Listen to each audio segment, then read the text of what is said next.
Some of the speakers I will not know the names of, but I do know the name of the next speaker. He's done a powerful lot of work for many, many years. Much venerated Dr. Owen Ingles. Thank you, Owen.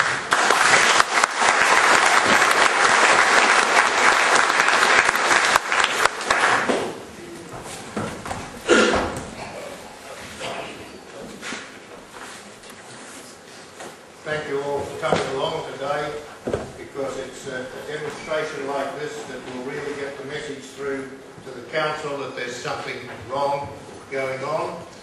And as my friend Laurie has said already, not everyone here is against the Pulp. Not everyone here is against the Pulp, we're just here to listen for them. Yeah. Don't say everyone's against it. Right. Yeah. Okay. But what you have to do is consider what you are being told and consider whether it is factual or not. And one of the things that you have been told repeatedly is that this is world's best practice. In fact, it is not even Australian best practice. It has ignored the risks in many directions. Let me quote a few instances. Longreach, for instance, sits on a fault. Now, I'm an expert in earthquakes. I have done a lot of reporting on earthquake occurrences. And in northern Tasmania here, there have been some of the world's major earthquakes 10,000 years ago. Okay, that's a long time ago. But there were earthquakes in Launceston in the 1880s and 90s, which were powerful enough to drop the spire on St Andrew's Church in Launceston. Now, can you imagine that one of those, with a 50-year return, was to hit Longreach with that big, tall chimney? Do you think it's going to stand? And when it falls, what will happen? You will have a major chemical blow-up.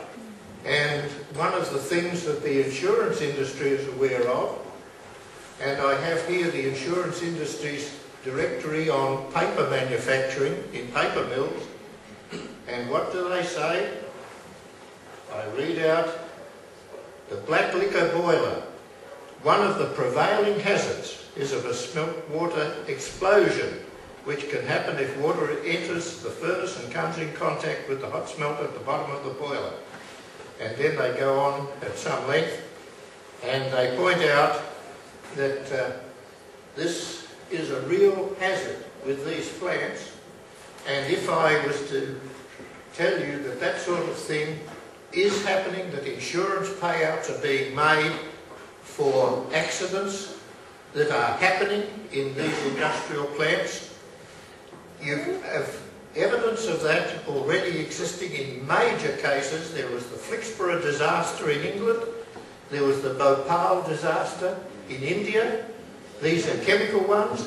Of course, there was the 3 Mile Island in America and Chernobyl in Russia. And we know that many cases, for instance, have led to considerable contamination as a result of explosions.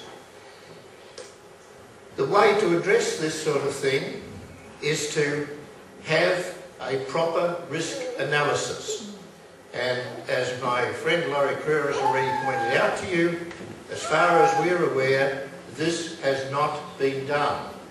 If it had been done, I'm sure they would have told you.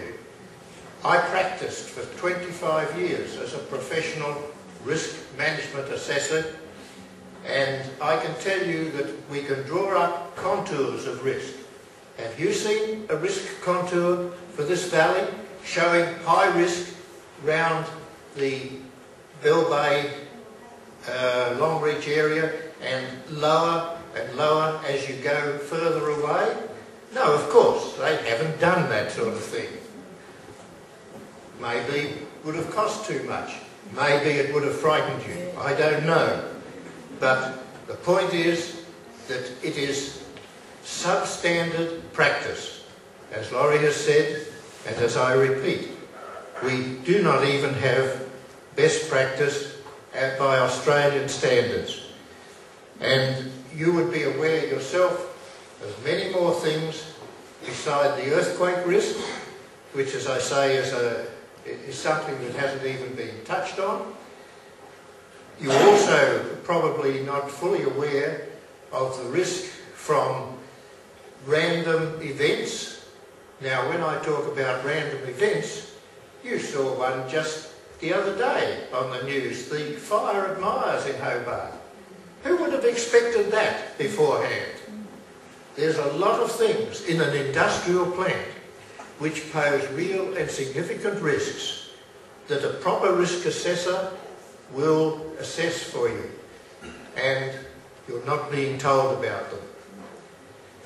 The drift of the wind for the year because of the prevailing wind roses, and consequently any small random event that causes air pollution is going to be a major problem for you. So I simply wind up by saying, have you been offered indemnity on any of this? There are legal causes in the past where people who have been injured and suffered loss because of a transient event have been given compensation. But where is there in this legislation any evidence that you would receive compensation for one of these random events if it hit you? Look at the fight that they had to have for asbestosis. Everybody knew about the effect of asbestos, but it was a mighty hard fight to get compensation. Do you think you're going to get compensation out of Gunns for one of these random events that will happen?